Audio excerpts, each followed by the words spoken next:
All right, welcome back to the Best Worst Thing podcast. I'm your host, Joshua Lewa. Born Frank Juarez, my next guest is a retired mixed martial artist, and he retired around 2011 after 35 professional fights, which comes along with a lot of accomplishments. He's won every major championship in every mixed martial arts organization around the world.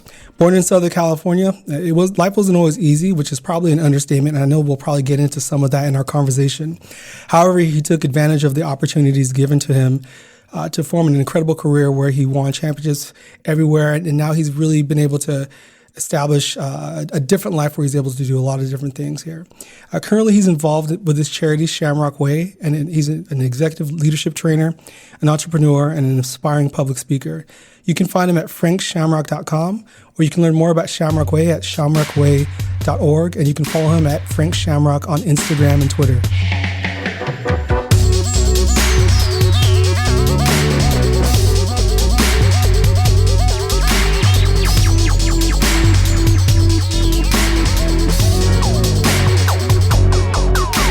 Welcome, Frank Shamrock.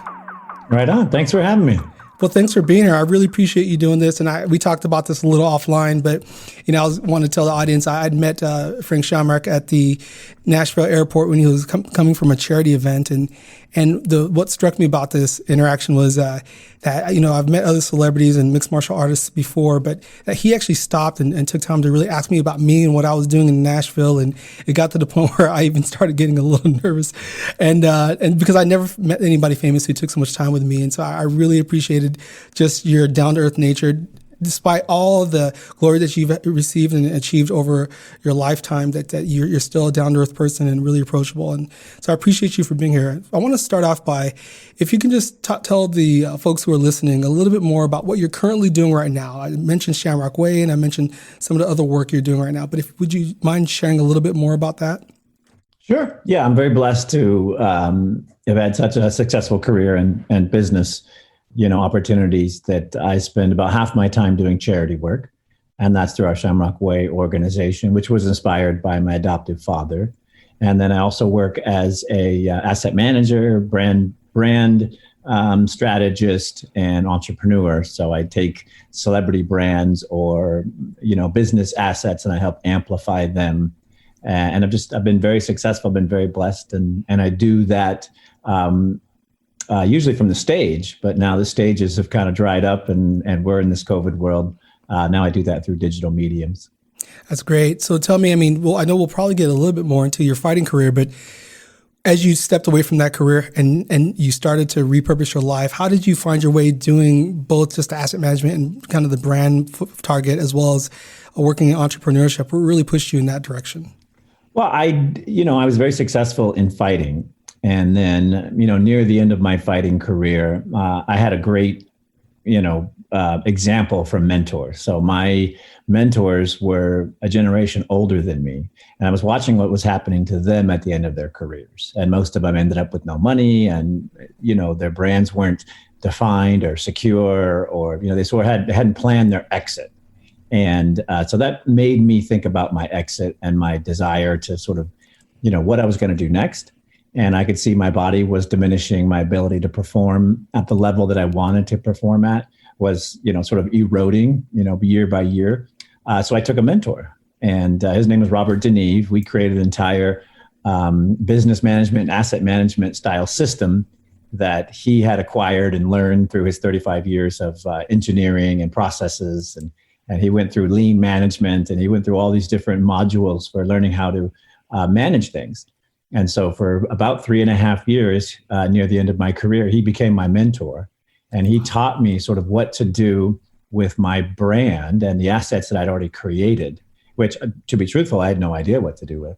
And so it was through his mentorship and leadership that I, was able to make my exit. I didn't want to perform and not be my best. And so that was one of the things that I kept consistent with my brand.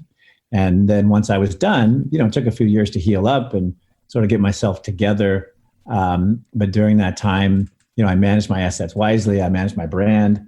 And then after a couple of years, I just kind of started going to work on it. And it started with my friends. A lot of my friends were still working, or they were still in the space, or they, were also trying to retire.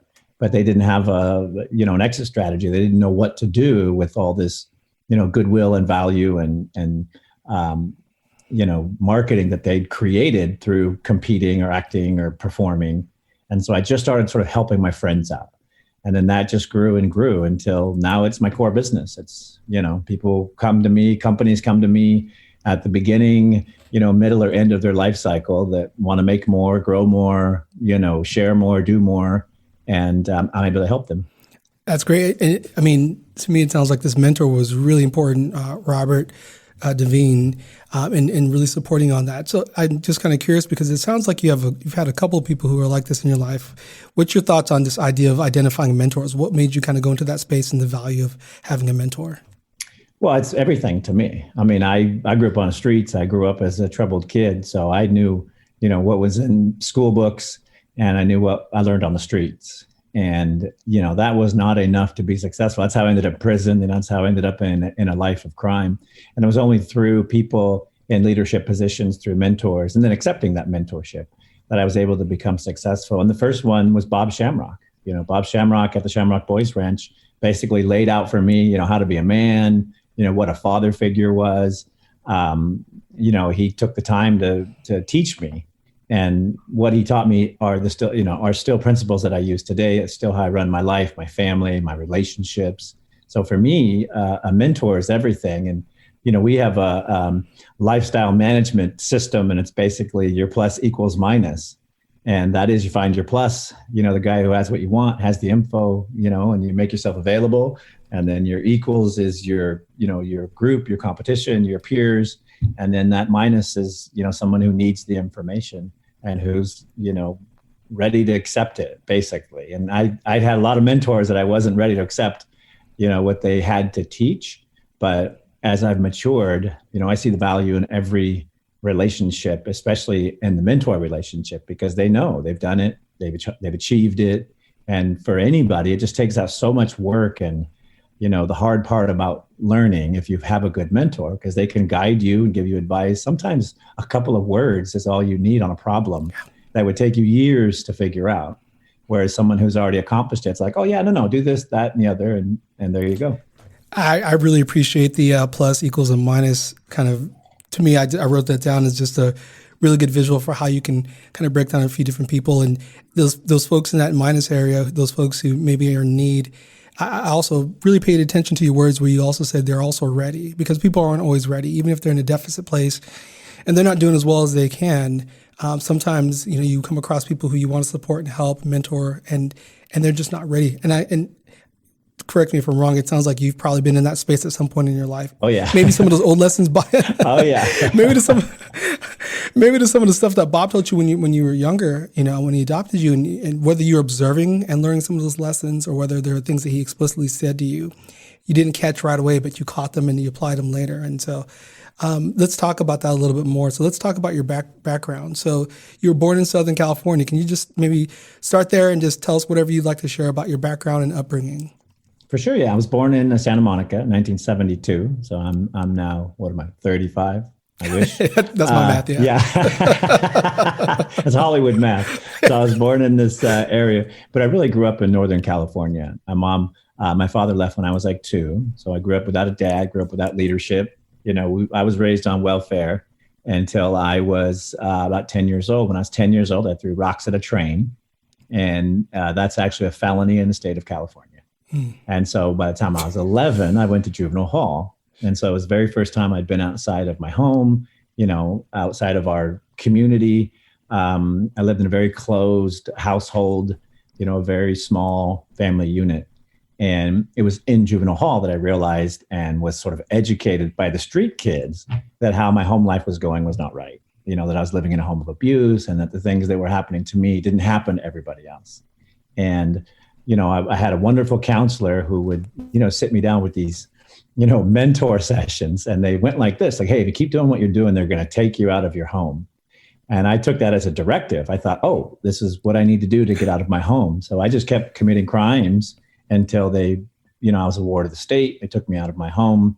I met Bob a few years later. And to your point, he gave me all the advice. I never listened.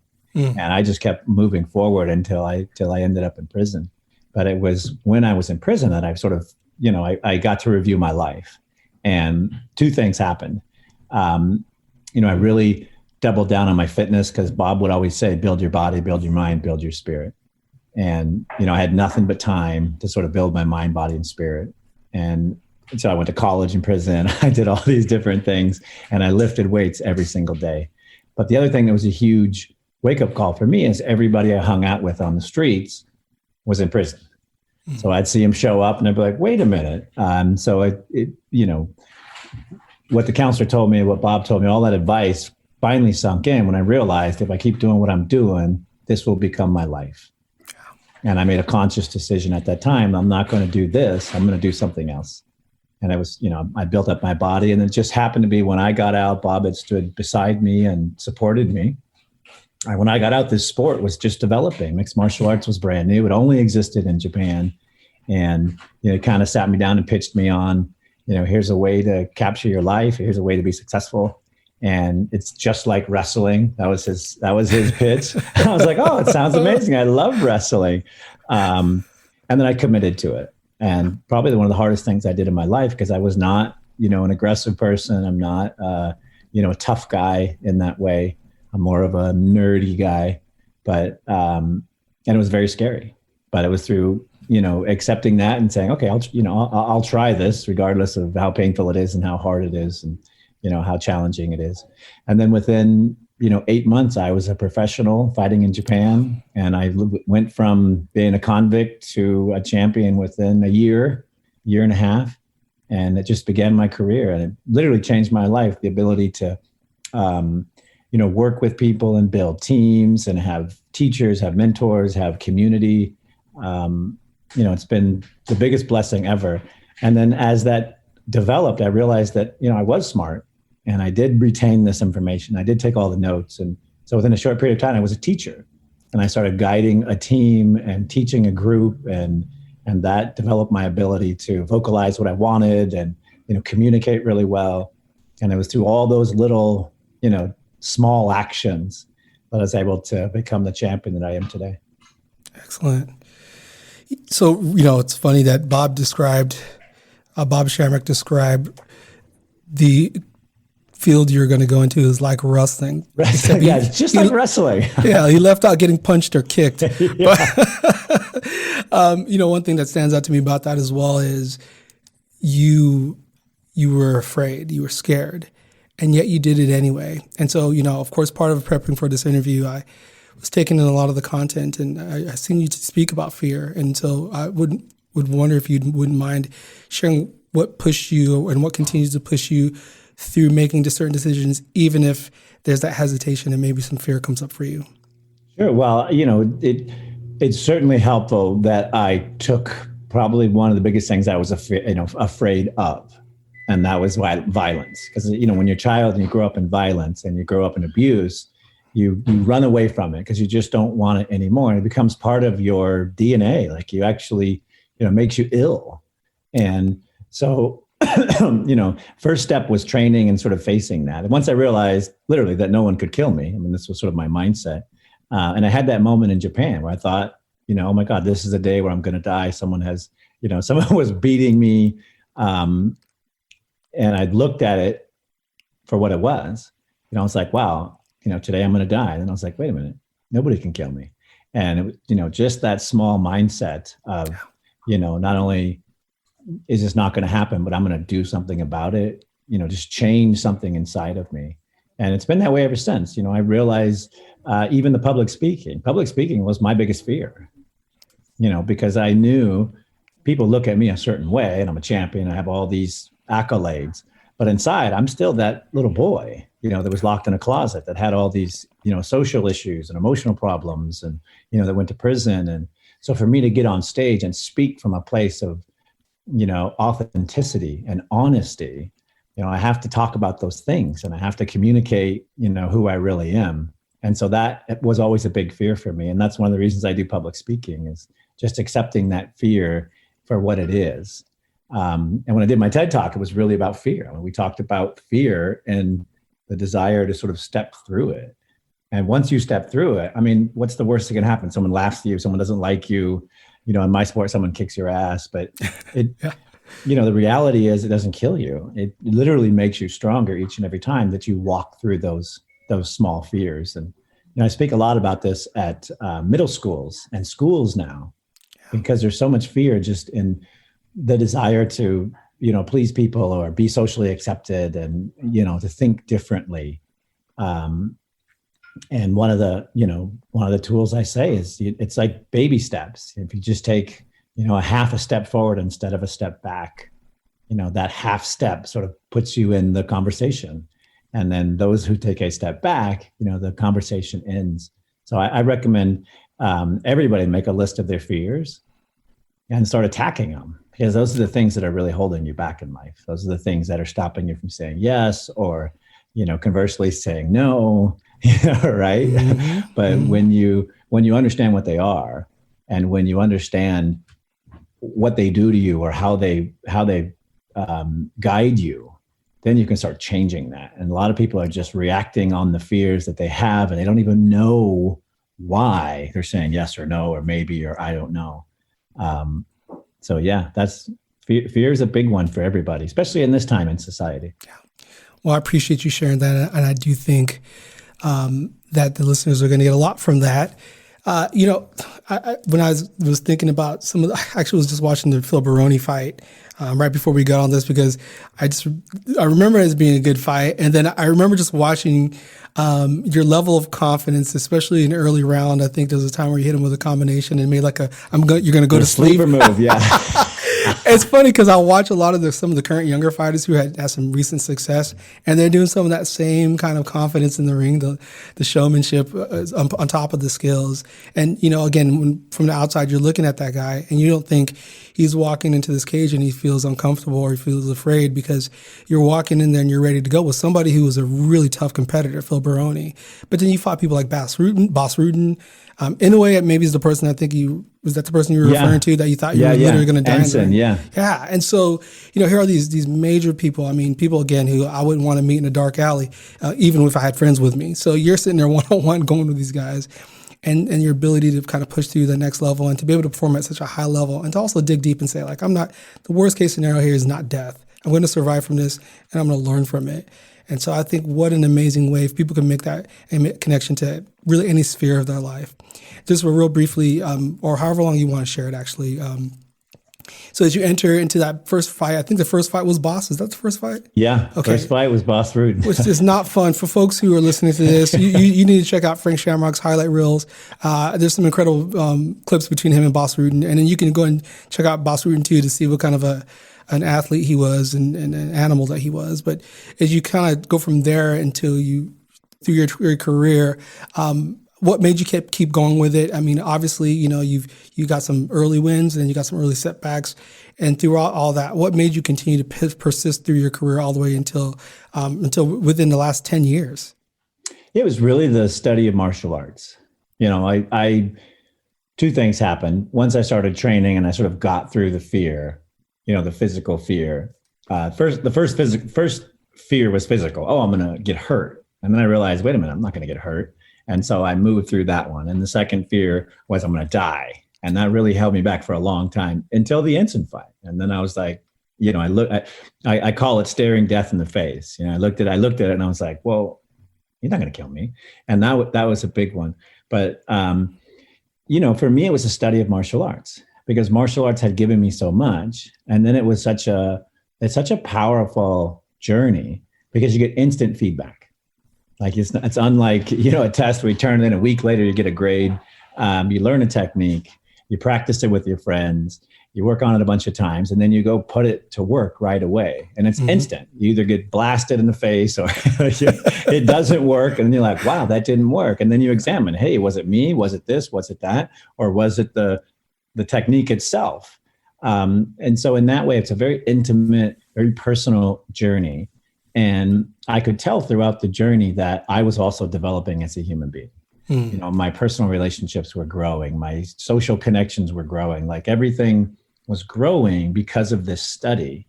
And as I mentioned earlier, I became a teacher, quite quickly. And it was because I was consuming it and taking a very scholastic approach to it. I was writing down the human body mechanics and creating theories that made sense, because at the time, people didn't really know what was happening. Like, they didn't understand the combination of martial arts. And in that way, it's also very exciting because I was sort of at the forefront of this thing. So the thing I was most passionate about, I was pushing with knowledge and physical, exertion. And then, spiritually as a group, we were all growing. So, I really stayed in for as long as I could because I saw the value of martial arts. And I saw the value of martial arts for so many people around the world. So even though I was fighting and trying to perform to be my best, my true belief was that this had such value that I needed to share it with as many people as possible. And along the way, the sport grew, we got on cable, and I just saw these as avenues to sort of share the values of martial arts, mind, body, spirit, develop all these things of your person and your community, and you'll be a better person. And then the world will be a better place. So I had this very, probably altruistic, like pie in the sky view of my mission. But, I believed it was going to come true. I knew this would become, a $1 billion sport. And I wasn't doing it solely for the money, although the money was nice. I was really doing it because I had such passion for what it had done for me that I wanted to share that. And I wanted to give that to as many people as possible.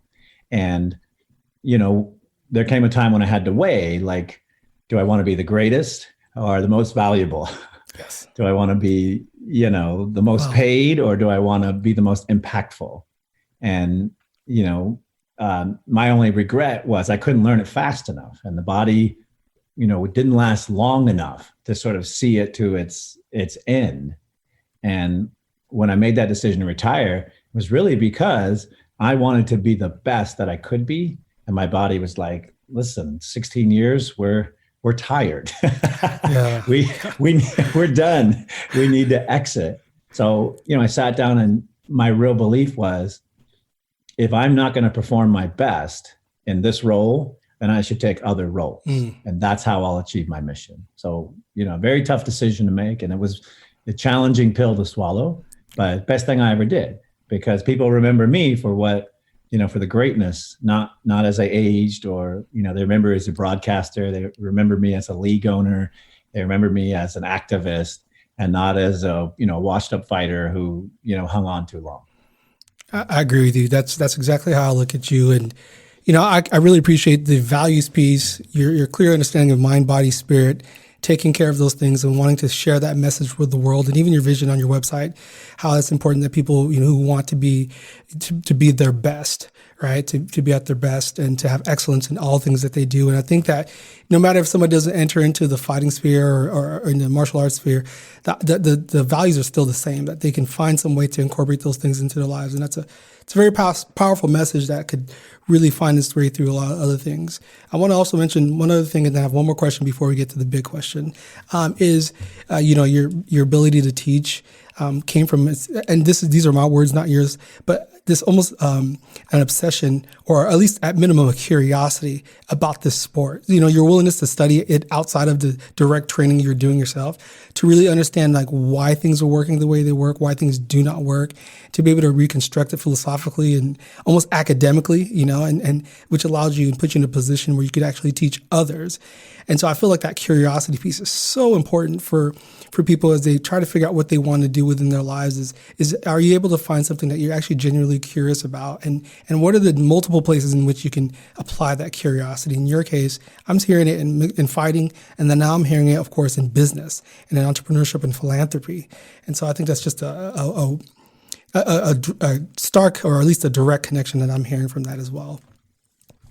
So I did have a question about, one more question about fighting, and then we'll move on. But it's this piece where you step in, you leave prison and you have this conversation and you decide to go into this situation. And of course, you have to start from somewhere. Everybody has to start from scratch. And I don't know many people who jump into everything and they're good at everything right away. So my guess is for you the same, right? You go into this space where you're going to have to learn how to fight. And maybe you've gotten to some street brawls, maybe not. But the fact is, as a professional fighter, there's levels, right? It's the NFL in high school. It's a big gap. And so for you, stepping in and not being good right away, if that's your case, and if that is, correct me if I'm wrong, but if that's the case, from that perspective, what kind of advice would you give anybody else who's stepping into some new space, whether it's their career, whether it's athletics, anything, where they're not good right away, that will help them continue on? Because eventually you do something long enough, my guess is you'll get at least decent at it, if not good. Yeah, if you have passion, you'll be good at something or whatever you're applying yourself to. I was not good. I started as a white belt like everybody else. And the way our dojo was run, you carry bags, you clean mats, you warm people up, and then you're the guy they beat up so that they can warm up properly. So I started right there. I was a punching bag for months and months. And each night I'd go home and lay in bed and be like, I just get beat every day. Like they're just throwing me around. But everybody starts there. To think you're going to jump in and be, a leader or have all this knowledge is just silly. Because if you look at the principles of martial arts, even animals in nature, the parents teach them, they're guided, they learn through play, they learn through games, they learn through all these things. And we're the exact same creature. We have to learn, baby step it. It's those small steps forward. But yeah, I was not good. I was not good at all. and I was a great athlete and I built my body up. So everyone loved to beat up on me because I big and strong. Yeah, they're like, look, I'm beating up on Frank. But I also, I was passionate about it. I believe that this would, partly because Bob, he said, this is how you find success. So I believe that, my efforts would be rewarded. And I knew that every day I trained, I got a little better. And every day I, exercised, I got a little stronger. And every day I studied, I got a little smarter. And so, it was through attrition. It was through those small steps forward that I kept walking. I remember the first day I choked somebody. It was like 3 months into training. I got a professional fighter and I was choking him. I was like, oh my gosh, it's happening. And then when he tapped, I was like, wow, I actually did something. But that's, the beauty of martial arts is everybody starts as a white belt. You every technique that you do, you're like, this feels funny. This feels odd. This feels different. This feels weird. And then, a week later, you're like, wow, this feels good. And, a month later, you're like, this feels fantastic. And you slowly grow as a being. We all do that. That's something, that's hard for our youth to understand. They want to jump in, they want to be the best, they want to do this, they want to do that, they want to have a nice car, like whatever it is. But those things are earned and you have to do the work. And they're like, well, why? It's like, the truth is, if you don't do the work, then after it's achieved, it'll have no value. So then you'll screw it up anyways. You'll organically mess it up because there's no true value in it. So I recommend everybody, whether it's learning a new language, always challenge yourself, always be learning something for some passion or goal. And my newest thing is I'm trying to learn Spanish because I want to go to Mexico and build houses. Wow. But when I build houses, I don't know what I'm saying. It's always confusing. Right. So one of my passions is we build these homes for families that are, living in poverty. But I want to be able to talk to that family. Yes. And have a deeper connection than having this translator guy and pass all the information around. So for me, that would bring value to my life. So in my spare time, I got this, Drops app and I'm trying to learn Spanish.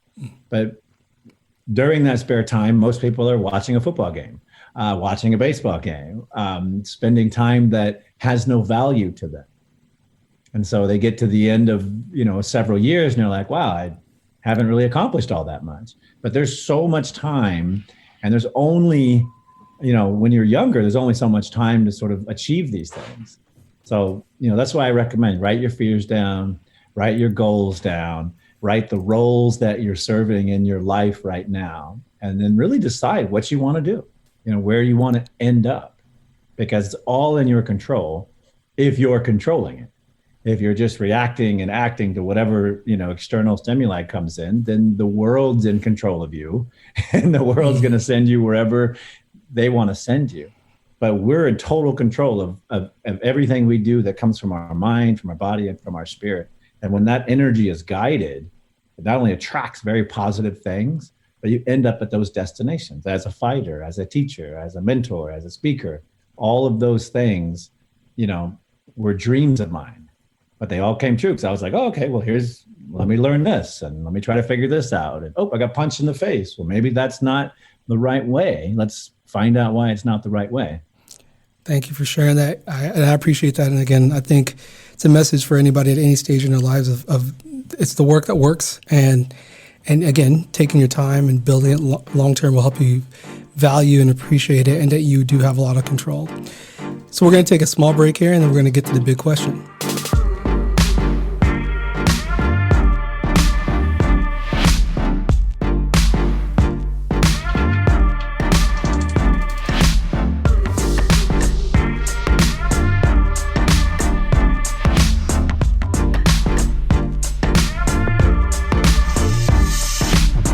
All right, as you know, this is the Best Worst Thing podcast, and this is the part of the podcast where we ask our guests about a time in their life, whether it was personal or professional, where they experienced a setback, challenge, or loss.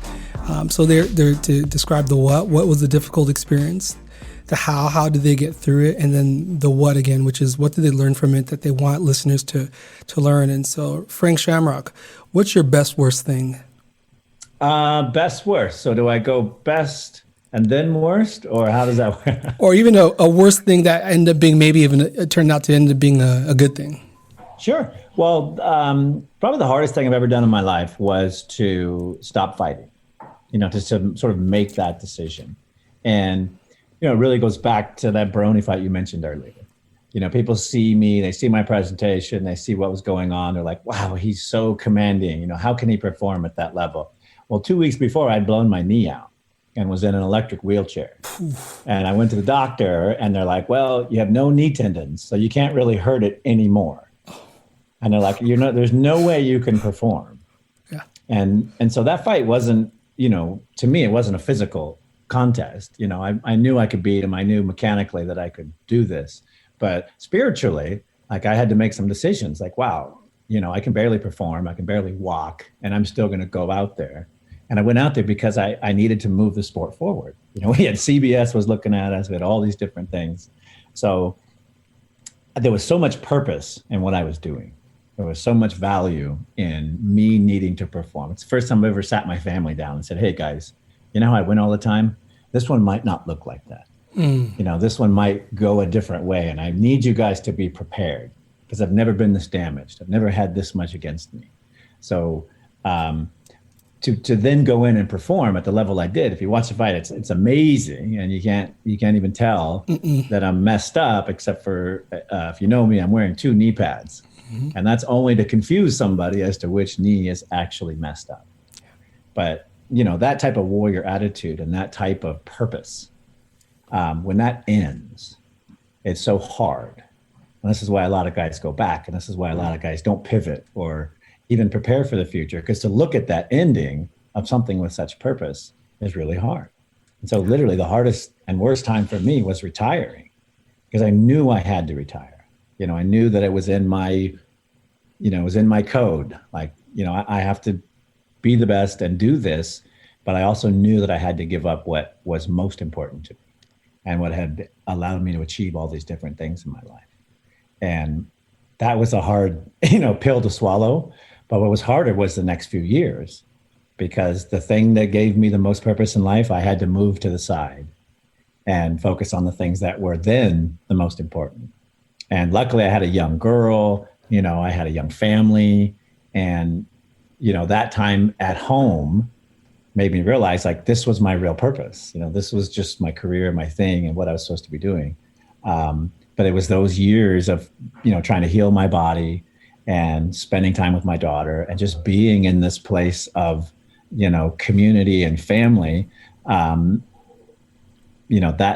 what made it the best, because it enabled me to really see what was most valuable in my life. And prior to that, I was always fighting and I was always trying to survive and be successful. But I found success, and I had to give up that thing. But the great value was, I got to spend years and years with my daughter when she was a baby. And I got to completely check out from this, very stressful physical lifestyle and just be in this intimate relationship with a child, with my wife, like to have this little family, like it was, best trade-off ever, but definitely the most challenging one that I've ever done. And yeah, but what I tell people is I thought giving that up would destroy my life. I thought that would I'm never going to recover from this. I'm always going to, talk about the old days. Yeah. But the new days were even better, even better. And to this day, my daughter's now, 12 and a half. And we have the greatest relationship, and, watching her grow and being present in all those moments, because I didn't have to go fight. I didn't have to go train. I didn't have to do all of that. Definitely the best part of my life so far. That's amazing. I always think about people who've had these, various careers. Maybe you're a cop and you've been a cop for a lot of years and you retired. And, it's hard for people, who attach themselves so much. There's so much of their identity to that thing they did, or, you're a school teacher or an executive, and you leave that career. And, I hear these stories of people who retire from those respective fields and fall apart because so much of themselves is tied up into it that they don't know how to look for the beauty in that opportunity. And for you, just the chance to be with your daughter through those really important early years was not only good for her, but it was great for you. I know as a parent that is such a critical time to be able to spend quality time, bond, and connect with your children. It's so important. And so what a fortunate thing. It's also interesting that you said, this world of fighting that took you literally all over the world, right? It took this kid, who was abused and came from an abusive home, to finding some people who really loved him and cared for him so much, and took him to, such attention from all over the world. For some people, I would think that's it, right? That's where you peak. That's where life gets at its best. So I find it interesting that you're saying that, that's not the best part of life. That this second half has been. I believe you too. I think that makes sense to me too. And so those two things really stand out for me. Yeah. Well, and to your point, what are we all looking for? Are we looking to be recognized and famous, and none of that has no real value at the end of the day? You should be recognized and famous for something wonderful that you've done, or that makes sense. But to just think, oh, I should feel that way or have that way. No, we're all looking for love. We're all looking for, community. We're all looking for acceptance. We're looking for, unconditional relationships that make us better, as human beings. And that's really what everyone's looking for. And, that took me years to sort of, I felt it, I wanted it, but it took me years to realize oh my God, I have it. It's right here in front of me. Yeah. And, to then lean into that was the best part. I did, I do hair, I do all kinds of stuff. New talents. Yeah, because that, I can see the impact. I know the impact I had in martial arts, and it's going to change millions of people's lives. But conversely, growing up without a father, growing up in a broken home, having just total strangers help me, imagine then what I can do to my own family and the future generations. Yes. My daughter's going to be amazing. Her love, bucket, just her, her connection to other people is going to be so much more valuable than mine. And so when we met, I was years into that. That's part of the reason why I was able to hang out. Oh yeah, what's going on with you? To have that social connection, because all the angst and issues and, things that help propel me to success, I'd worked through that by then, and then I'm just hey, what, how you doing? How you doing? Genuinely desiring to connect with people and, seeing the value of that. Just look at where we are. Yeah. Well, I do appreciate that. When I listen to you talk, I'm this guy's, I know, I see you as a smart guy, but I also see you as, philosophically just really clicking and figuring it out. And that sounds wonderful. I kind of want to mention one other thing about the fame piece versus what's really important, right? People are chasing fame. They want to get likes on Instagram or followers on Twitter or whatever. And I think that's nice and that feels good. But, that's a lot of power that you give to a lot of people that can just take it away based on whatever they want to take it away from. We're all imperfect. And, in this day and age, that could easily be taken away. But the things you're talking about, which is love and commitment and connection, those are things that you can give. You have full power. And oftentimes we're giving that stuff and we get it right back in return 20-fold, 100-fold. So really focusing on the things that you can give, that's what you have the power. It's not really, the power doesn't really come from, again, the fame and adulation. It comes from the things that you can give. And I can really sense that with you. And I really appreciate that.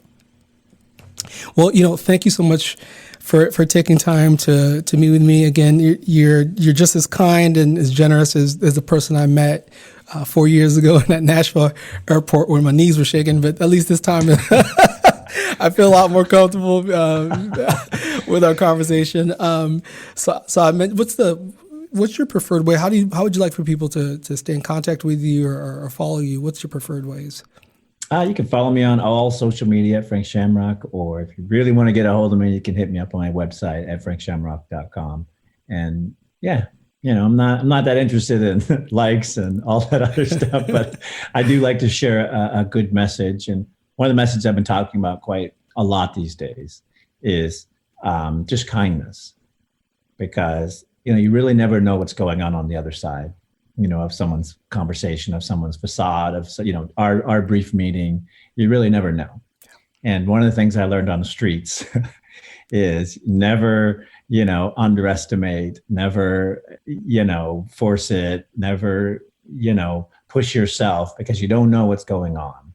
And the reality is I can beat the crap out of 99.999% of people. And one of the things that annoys me the most is people being unkind to one another, because I hold all the power. I could just crush everybody. But the truth is that's not going to help anything. I want people to be kind to each other because it feels good and it's the right thing to do. And we should be doing it, because you never know when you'll run into a Frank Shamrock and they'll just destroy you. Well, I'm just so glad I met the nice Frank Shamrock. Well, this is awesome. I'm going to stop the recording right there.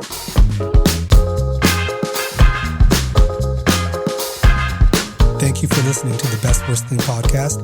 I'm your host, Josh Walewa. Music is produced by Josh One. You can follow him at Boomnote on Instagram and Twitter, and Josh One on Spotify. Our episodes are edited by Cool Jets Audio and Visual. You can follow them at Cool Jets AV on Instagram. Our marketing is designed by Francesca Daniels. You can find her at FrankandKitty24 on Instagram. And our overall design is by Inspired Design with Ryan Daniels. You can find them at getinspired.design on Instagram. Thank you for listening to The Best Worst Thing. This one's for the good times and this one's for the bad. This one's for the day that was the best we ever had. This one's for my good friends and this one's for my foes, the ones who get up on your skin